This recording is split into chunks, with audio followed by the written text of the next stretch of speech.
Salam alaikum, Azulfilaouen, bonsoir, Oussahaf Aftorkoum. Un fonctionnaire de Bercy a accusé d'avoir recueilli et livré à Alger des informations sur des opposants au régime vivant en France a été mis en examen à temps appris, mercredi 12 mars 2025. Des méthodes dévoilées au grand jour dans un contexte de brouille entre la France et l'Algérie. Le suspect aurait profité de sa fonction pour donner à une personne travaillant au consulat d'Algérie de Créteil, dans le Val-de-Marne, des informations confidentielles et sensibles. Parmi elles, des demandes d'asile concernant plusieurs personnes de nationalité algérienne vivant en France. Des opposants notoires au pouvoir algérien seraient concernés selon les premières investigations, a révélé à ce sujet le quotidien français Le Parisien. On aurait pu penser que les services algériens concentreraient leurs efforts sur des domaines stratégiques comme l'économie, la technologie ou l'influence diplomatique. Le régime algérien intensifie sa répression contre toute opposition, une répression sans frontières. Notre pays ne prendra la voie du salut que lorsque émergera une élite qui comprendra qu'avec une gestion pareille et qui dure depuis l'indépendance, on ne peut rien construire, encore moins l'homme algérien. Force est de constater que le pouvoir est en crise, mais il faut aussi observer que l'opposition politique est aussi en crise. L'urgence, par ailleurs, pour l'opposition est la question qui s'impose: y a-t-il une élite ou une opposition réelle qui assumera sa responsabilité face à la situation politique que vit notre pays? Nous débattrons avec nos invités juste après cette petite intro.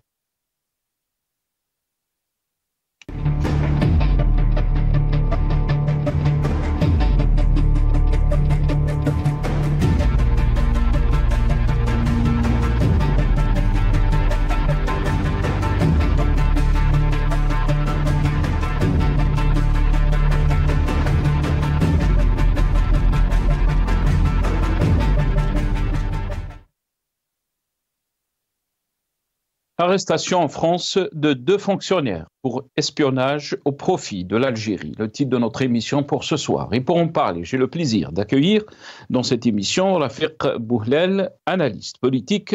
Il est avec nous depuis Paris, via Skype. Rafiq Bouhlel, bonsoir. Merci beaucoup d'avoir accepté l'invitation. Marhaba bik, Sahar Mdanak ou Sahaf Torek. Merci beaucoup. Bonsoir à toutes et à tous. Sahaf Torkom ainsi que téléspectateurs de la chaîne Al Magharibiya. Soyez tous les bienvenus et merci pour l'invitation. Allah Ibarak Fik. Merci beaucoup d'avoir accepté l'invitation. On a aussi le plaisir d'accueillir notre ami Liège Baili, économiste et militant politique. Il est avec nous aussi depuis Paris, via Skype. Liège Baili, bonsoir. Merci beaucoup d'avoir accepté l'invitation. Marhaba bik ou Sahaf Torek. Bonsoir Nasser, merci pour l'invitation. Sahaf Torkom, tous nos compatriotes, votre invité, à l'équipe de la Magharibiya qui a fait la couverture. Alors, merci pour l'invitation. C'est comme ça. Merci beaucoup, Elias Djbaili. Rafiq Bouhlel, je vais commencer cette émission avec vous. Très content de vous avoir dans cette émission donc en français. Je pense que c'est une première. Marhaba bik. Cette question donc d'espionnage, un fonctionnaire français ou 2 fonctionnaires français ont été arrêtés en France, bien sûr, pour espionnage au profit donc de l'Algérie. La question qui a été soulevée, bien sûr, et pourquoi on va en discuter, on a discuté hier, mais on discute aujourd'hui aussi, c'est que ça concerne des opposants algériens vivant en France. Quelle est votre analyse par rapport à cette affaire? Bien sûr, elle est en train de prendre de l'ampleur en France, mais aussi pour beaucoup d'Algériens, il faut le dire, ce n'est pas une surprise, Rafiq Bouhlel. Alors, absolument, merci de l'avoir souligné. Et effectivement, c'est ma première en langue française et merci encore une fois pour l'invitation. Il faut savoir que ce énième scandale montre la détermination du régime algérien à faire taire tous les opposants notamment à l'étranger, de quelque manière que ce soit. Néanmoins, il faut mettre la lumière sur la gravité des faits. L'intelligence avec une puissance étrangère, en France, c'est l'article 411-4 du Code pénal, punit de 30 ans de prison et de 450 000 € d'amende. C'est une condamnation très lourde auquel s'expose le fonctionnaire du ministère de l'économie et de la souveraineté numérique et de l'industrie française, ainsi que la fonctionnaire de l'organisme français chargé de l'intégration, l'OFI. Et cela montre la détermination du régime algérien à aller provoquer des pays étrangers, que ce soit la France ou autre. Là, on parle de la France, l'exemple français, mais le régime algérien l'a déjà fait sur le sol canadien et sur d'autres pays. Donc, malheureusement, le régime algérien depuis 2019 et l'accession de Tebboune et l'arrivée de Chengriha au pouvoir a basculé l'Algérie dans une autre dimension qui est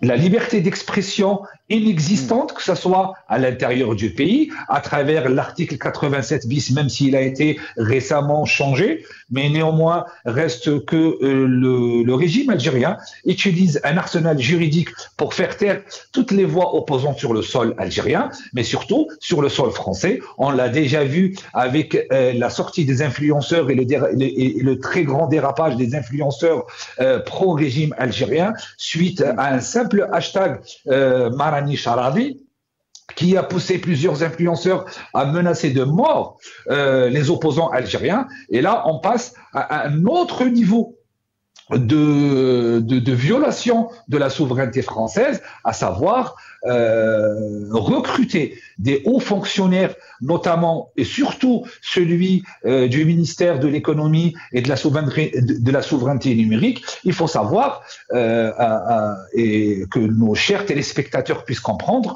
qu'en France, le ministère de l'économie qui se trouve à Bercy, c'est un ministère névralgique, c'est un ministère qui a beaucoup d'importance, et ceci parce que qui abrite le fisc, qui abrite de nombreuses directions très sensibles de la France, purement et simplement, et que aujourd'hui, que le régime algérien arrive à recruter un haut fonctionnaire pour pouvoir avoir accès aux informations personnelles concernant des opposants notoires, comme l'a décrit le Parisien dans ses révélations, cela, franchement, non seulement c'est une grave manœuvre du gouvernement algérien sur le sol français et qui va pas arranger les relations qui sont tendues depuis plusieurs mois, notamment depuis la reconnaissance de la marocanité du Sahara par Monsieur Emmanuel Macron, qui a déclenché une réaction en série, notamment l'emprisonnement de Mohamed Sansal, non seulement le refus d'accepter les OQTF envoyés par la France, et là on passe à un autre niveau d'ingérence sur le sol français en utilisant des fonctionnaires français travaillant dans des ministères les plus importants de la France pour obtenir des informations personnel pour faire taire d'une manière ou d'une autre, ou d'utiliser les informations afin de faire pression sur ses opposants pour les faire taire à tout prix. Et ceci est une première. Honnêtement, c'est une première. On connaît que dans tous les pays du monde, l'espionnage, c'est une pratique courante. La France espionne, les États-Unis espionnent, l'Algérie espionne, mais on espionne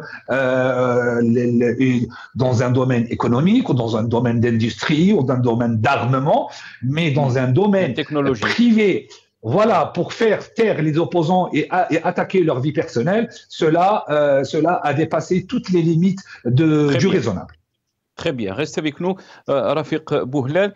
Lies Djbaili, est-ce que on peut dire que les lignes rouges ont été dépassées dans cette affaire puisqu'on parle d'opposants notoires en France, opposants bien sûr au régime algérien, mais aussi il y a une information qui est tombée, c'est que aussi Boualem Sansal est désormais accusé d'intelligence avec des parties étrangères. Donc cette information est tombée donc hier.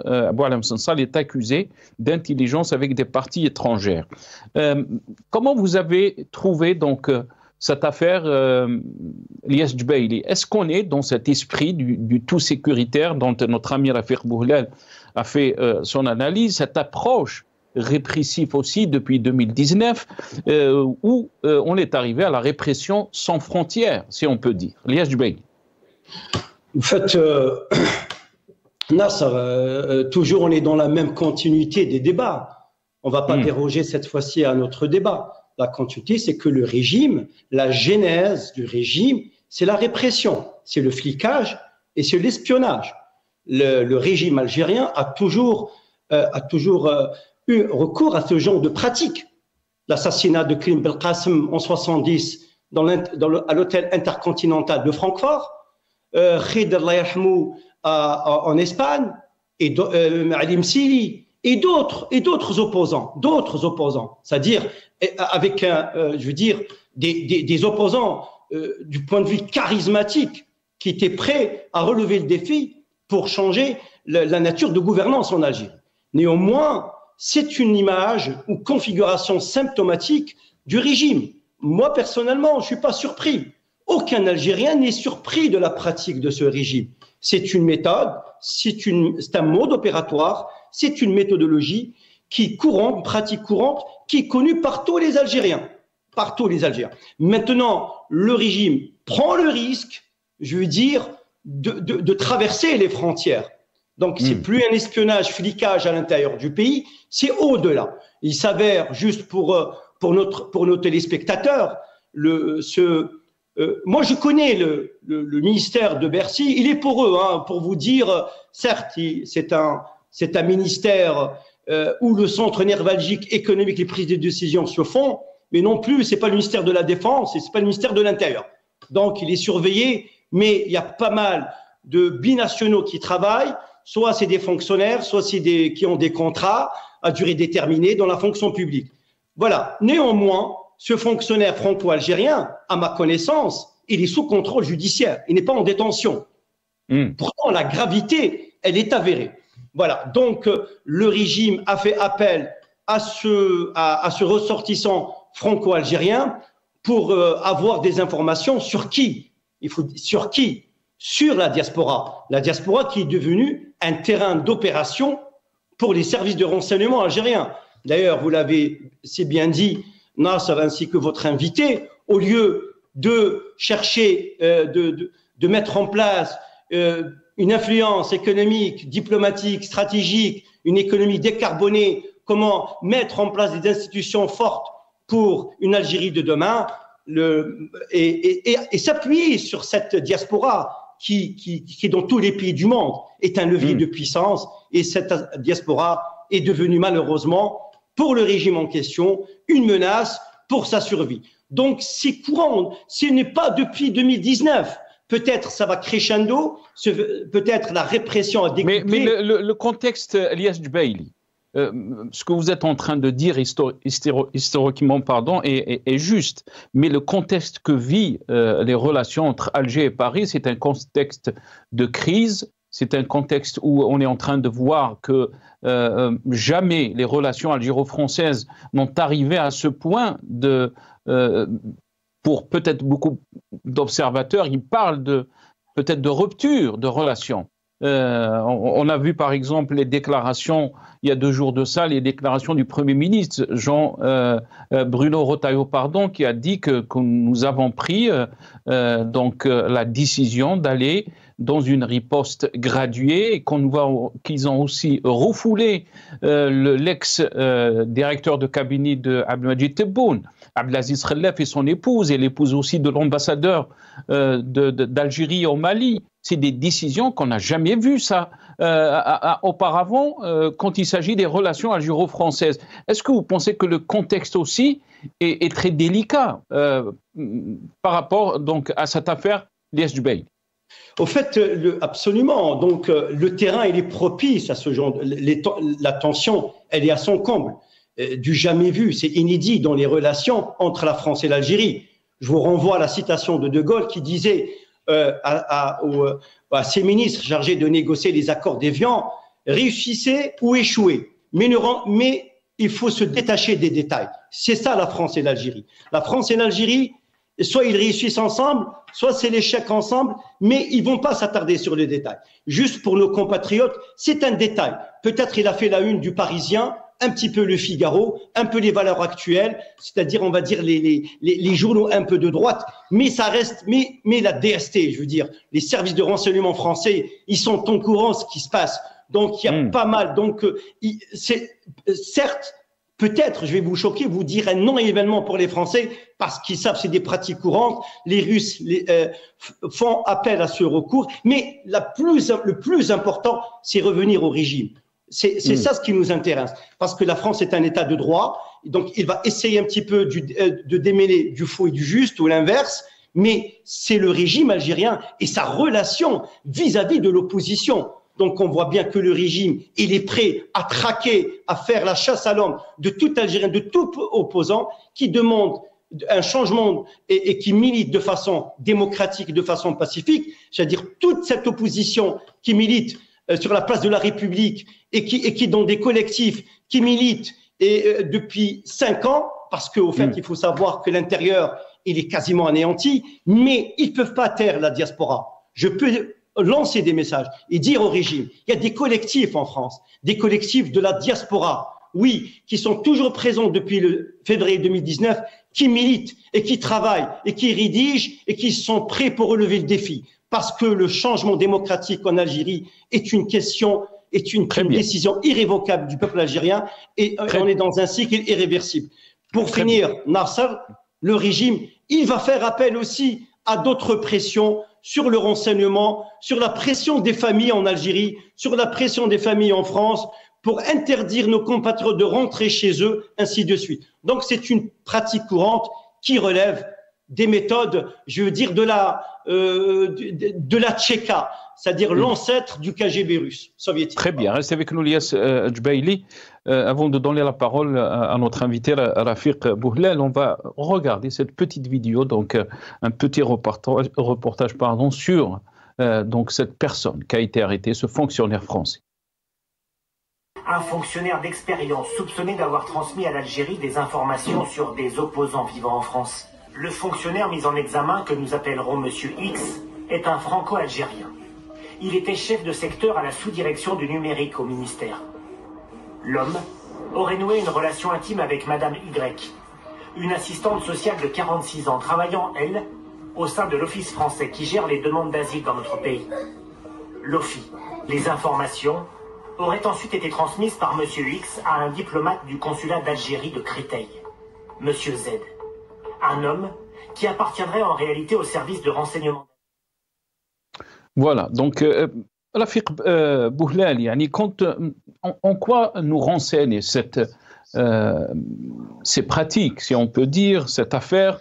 Est-ce qu'on peut dire que le régime algérien est en position de faiblesse, arrivé au point d'utiliser tous ses services de sécurité et essayer donc d'espionner les opposants algériens? Est-ce que c'est une forme de force de nos services ou bien au contraire c'est une faiblesse du régime algérien? La réponse elle est très claire. C'est un aveu d'échec cuisant du régime algérien d'arriver à utiliser ce type de méthode. Parce que le régime algérien est un régime dictateur qui ne comprend pas et qui ne comprend pas qu'il y a des personnes qui sont contre la corruption, contre la dictature, contre l'effondrement des institutions publiques algériennes, et que pour seule réponse aux voix discordantes et qui sont contraires à la ligne du régime, c'est la répression, toujours la répression et encore la répression.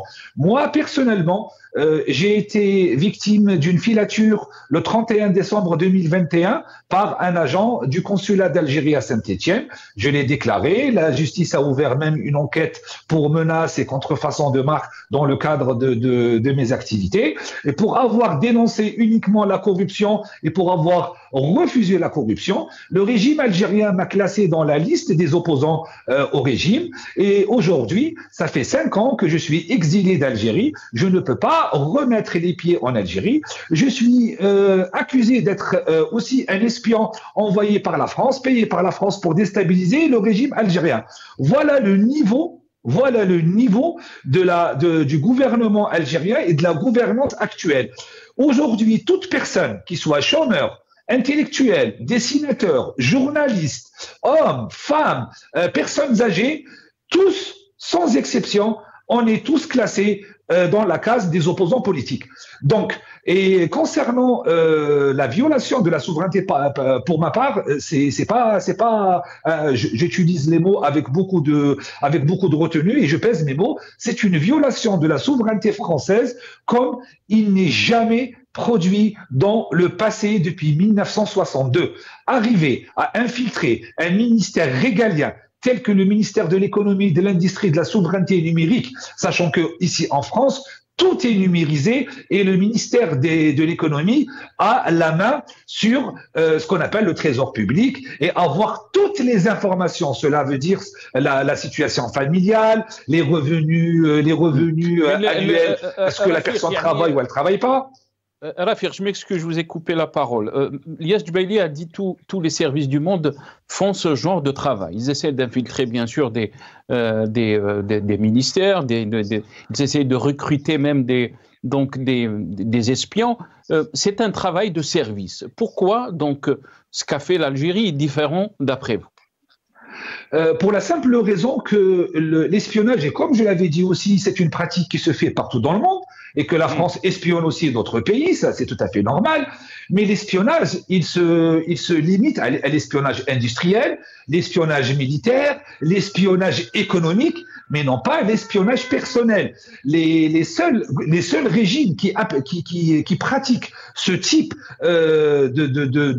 d'espionnage, c'est les régimes totalitaires, tels que la Chine, tels que la Russie, tels que l'Algérie, tels que la Corée du Nord. On a vu aussi, il y a quelques mois, que des agents de la Corée du Nord essayaient de faire taire des opposants ici en France en essayant de monnayer leur silence contre le retour, à savoir le chantage au sol.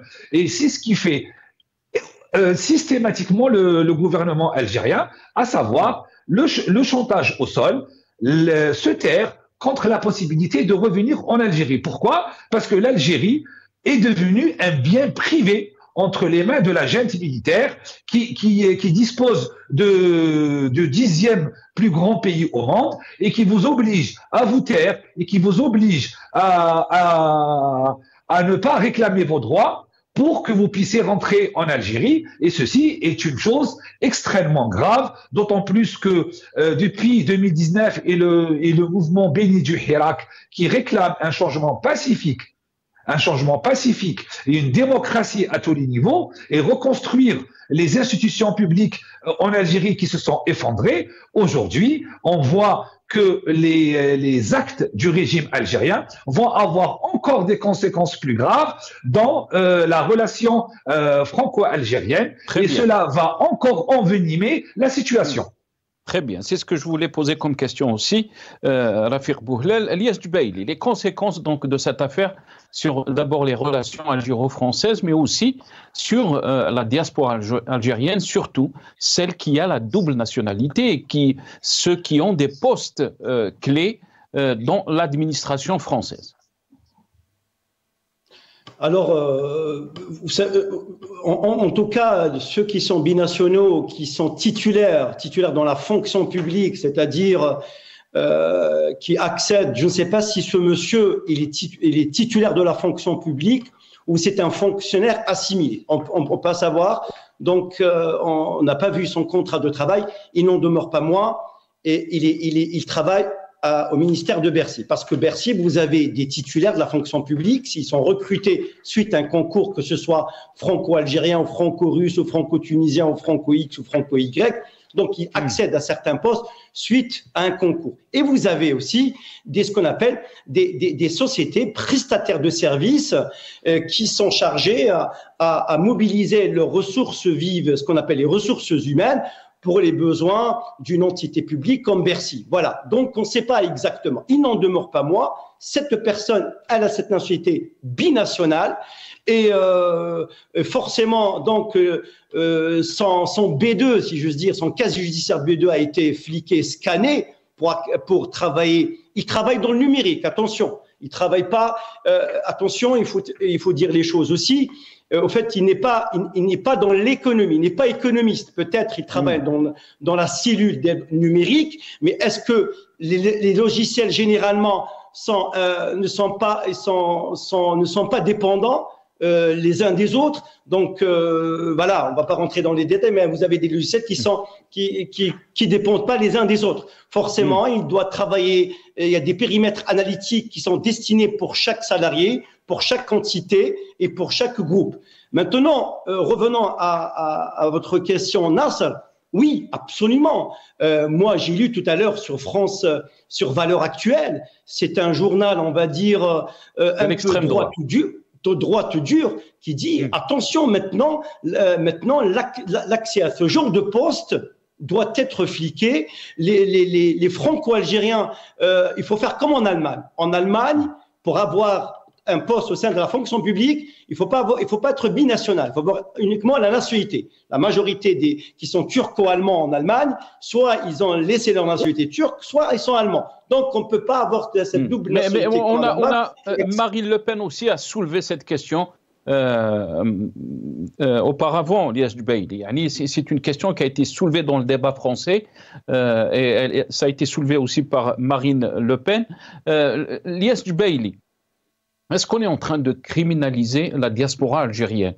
Quand on parle des affaires comme ça, quand on essaye donc de faire taire des opposants politiques, alors que ces opposants peuvent être un levier positif pour notre pays, puisqu'Amajid Tebboune a souvent dit que احنا ما نسمحوش في الجالية تاعنا dans la diaspora algérienne, mais nous on est en train de voir entre le discours et les pratiques, c'est tout un océan, si on peut dire.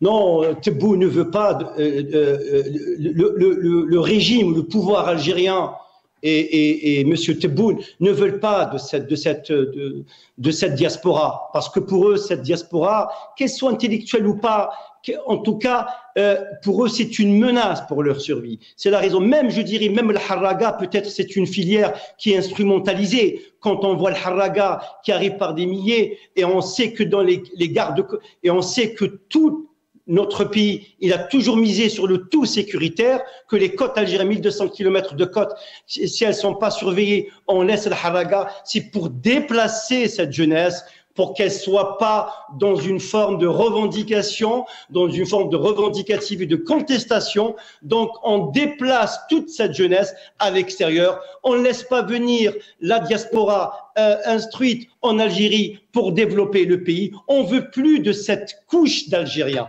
On veut plus de ces Algériens. Pour eux, c'est une menace pour le pays. Très bien. Non seulement pour le pays et pour le régime. Donc entre les actes Nasser et les faits, c'est une distance de lumière. C'est pas possible. Donc le régime, il est dans ses mensonges. Il est dans le déni de la réalité. Restez avec nous, Elias, on va aller dans le sens de votre argument. On va écouter dans ce passage les déclarations faites par Amajid Tebboune auparavant, qui parlait donc des opposants qui critiquaient la situation de notre pays. على الوحدة الوطنية ثم الوحدة الوطنية ثم الوحدة الوطنية واللي يمس الوحدة الوطنية نستعمل معاه كل وسائل يخلصها غالية ولو راه يهدر من بعيد شراك الفم من بعيد يجي الوقت وين يخلص. الوحدة الوطنية شيء مقدس. 1,500,000 شهيد استشهدوا على الوحدة الوطنية. Voilà. Rafik Pouhlal, l'unité nationale, الوحدة الوطنية, on a entendu donc Ahmed Tebboune, et il viendra le temps, ils vont le payer. Yani, votre réaction?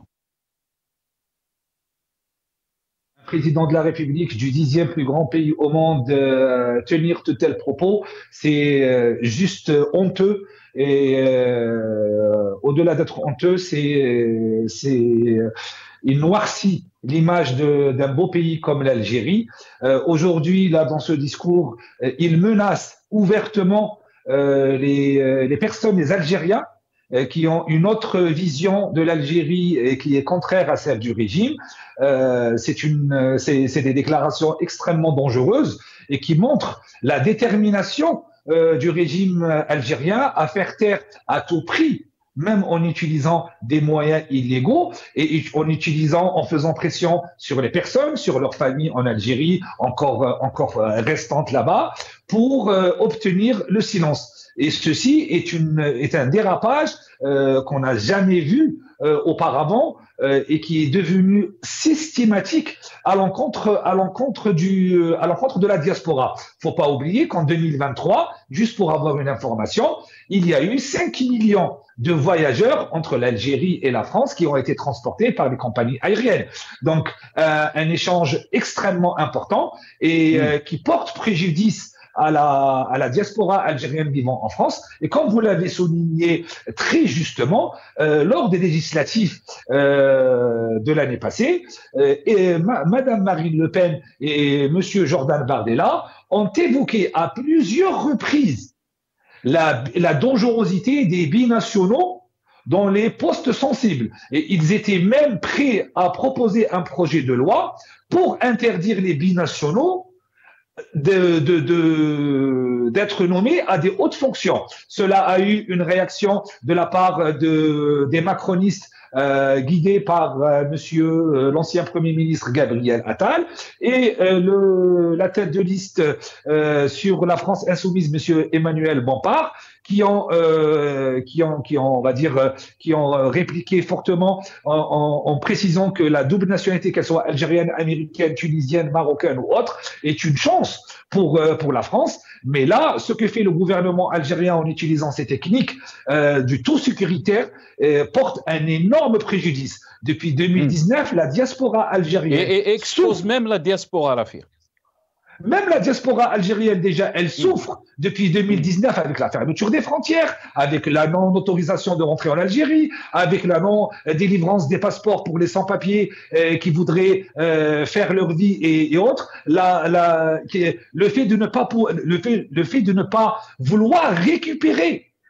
ne pas vouloir récupérer les OQTF qui représentent un danger. Je suis algérien, j'aimerais pas qu'un immigré subsaharien, par exemple, commette un crime en Algérie. Et pour preuve, le régime algérien, en 2023, a fait une rafle dans la wilaya de Tamanrasset en arrêtant de manière totalement arbitraire les subsahariens présents de manière irrégulière et qui les a mis hors de l'Algérie à peine 100 km des frontières du Niger, ce qui a produit une tension avec le Niger où le ministre des Affaires étrangères a convoqué l'ambassadeur d'Algérie à Niamey pour protester sur la violation des droits de l'homme en matière d'immigration. Donc, l'Algérie utilise la diaspora algérienne pour faire peur à la France en disant que si vous ne vous soumettez pas à nos méthodes et à nos pratiques, à savoir nous rendre les opposants demandés par la justice algérienne, qui au passage a une justice soumise au téléphone de l'institution militaire et qui n'est pas du tout indépendante. Donc, il porte préjudice à la diaspora binationale et à la diaspora qui porte la nationalité algérienne au nombre de 900 000 et aux sans-papiers algériens qui malheureusement, une petite partie, commettent des crimes et des délits et qui posent un problème de sécurité publique intérieure pour la France. Très bien. Et juste donc, pour aller dans le sens de votre argument, Rafik, c'est qu'on vient d'apprendre que la France va transmettre cet après-midi, donc aujourd'hui, à l'Algérie, la liste des personnes à expulser en priorité, donc a annoncé la télévision, la chaîne BFM TV, qui cite des sources gouvernementales. Il s'agit de personnes jugées dangereuses. On aimerait terminer l'émission, il nous reste quelques minutes, sur le rôle de l'opposition, Liass Jubaili et Rafiq Bouhlel, parce qu'on parle de crise du régime, mais aussi la question que beaucoup d'observateurs se posent, aussi c'est cette opposition, l'opposition algérienne, qui n'est pas unie, qui est un peu divisée, si on peut le dire, et c'est quoi son rôle face à cette situation que vit notre pays, pas seulement son rôle, mais aussi ses responsabilités. Liass Jubaili.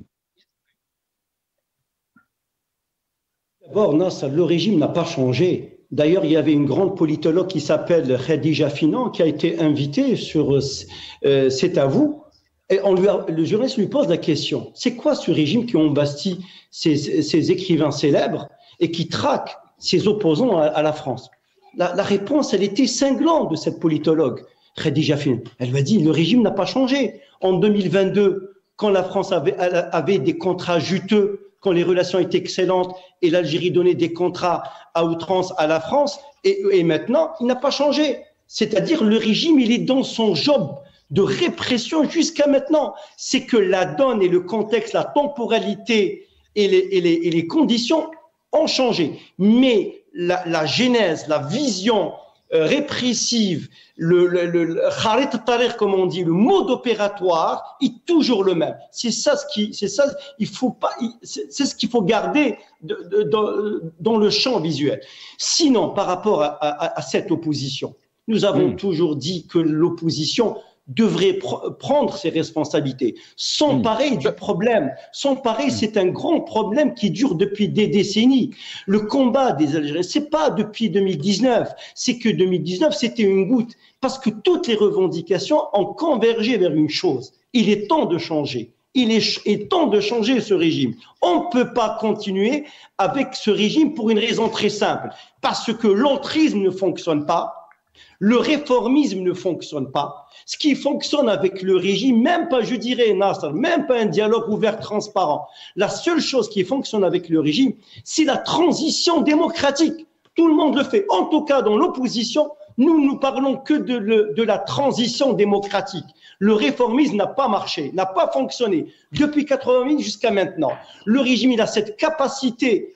Et il mue rapidement, il a cette capacité à mettre en place, parce que toutes les institutions sont gangrénées par cette sécurité militaire. Parce que c'est quoi les services de renseignement au service d'un pays? Ce n'est pas de fliquer l'homme ou la femme, à quelle heure il rentre, qu'est-ce qu'il avait dans son assiette, ou là il était à l'école, il était à la fac, il était avec qui?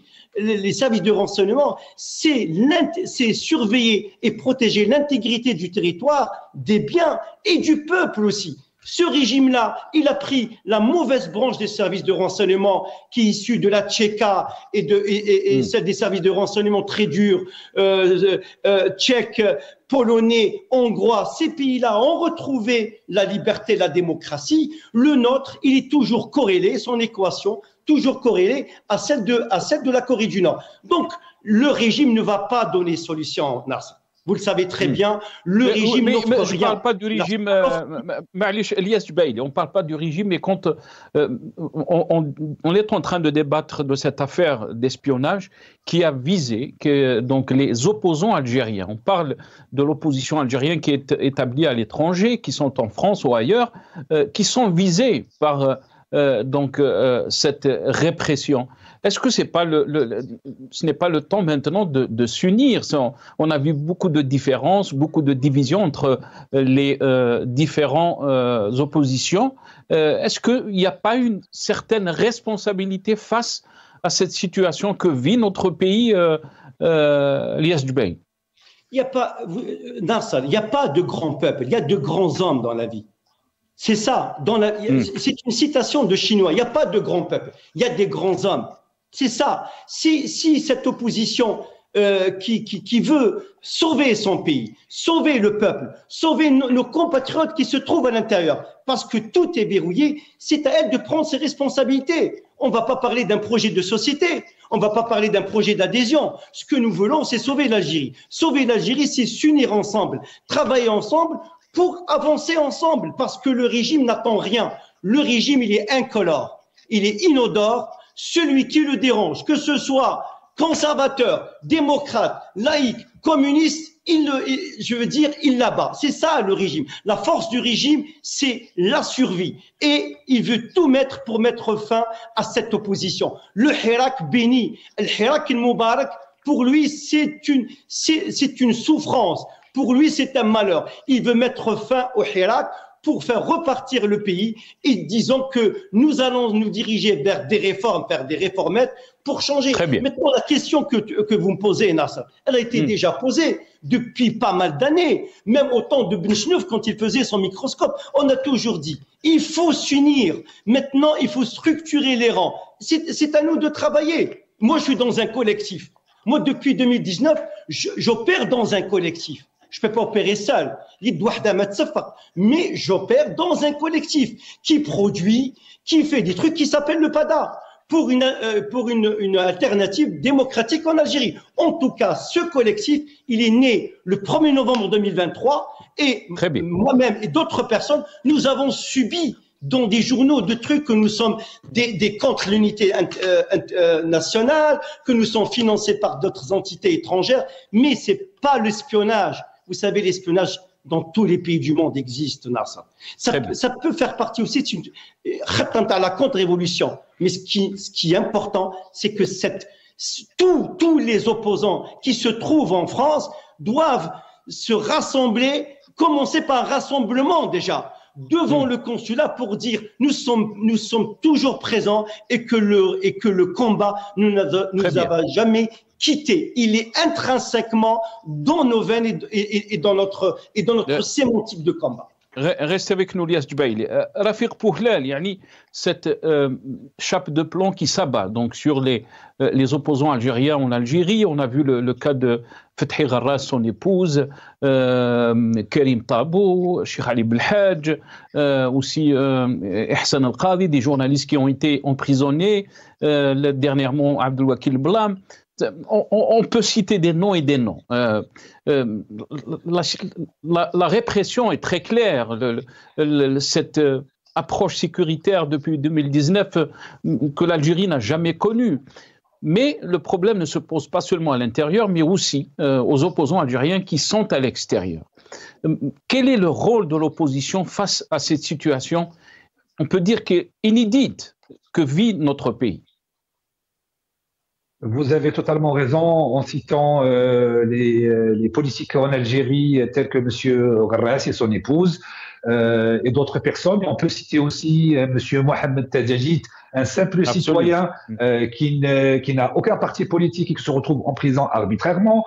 Vous avez cité M. Qadi Hssen qui a posé une question économique et qui a mis en doute les chiffres mensongers du gouvernement algérien qui a été mis en prison.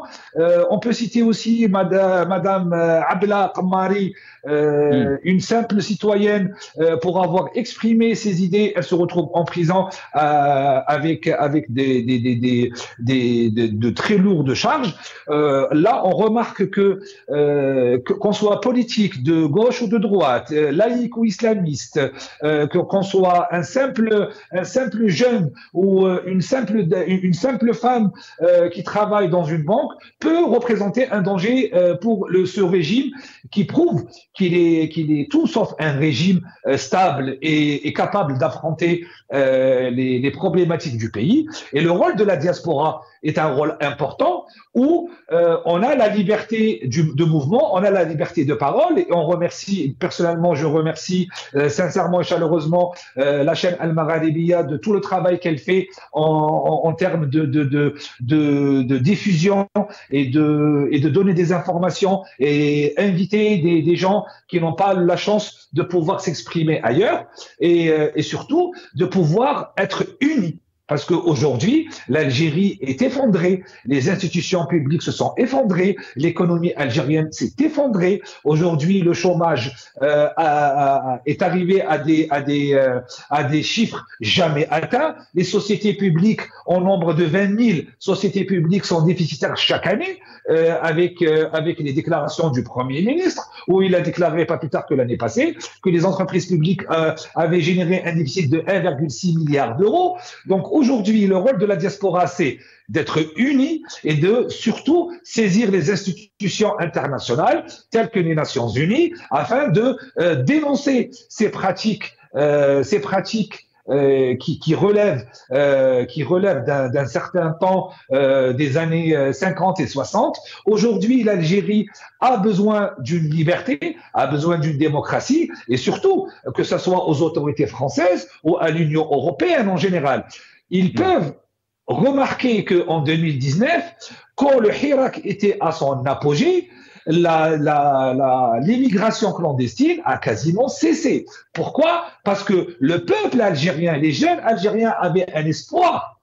Et aujourd'hui, l'Algérie a besoin de tous ses enfants pour construire l'Algérie, qu'elle soit au niveau diplomatique, au niveau économique, au niveau intérieur, au niveau extérieur. Et l'importance d'être unis, comme vous disiez si bien, et d'être rassemblés dans des collectifs, dans des associations, dans des fédérations, pour pouvoir avoir une légitimité à saisir les institutions internationales, car en parallèle, le gouvernement algérien n'hésite pas une seule seconde à créer des dizaines et des dizaines d'associations pour faire la propagande de ce régime-là, en France, en Italie, en Espagne, aux États-Unis et ailleurs. Donc, le rôle de la diaspora aujourd'hui est de être unis, s'unir bien comme il faut au sein de collectifs, au sein d'associations et au sein de fédérations afin de proposer un avenir meilleur,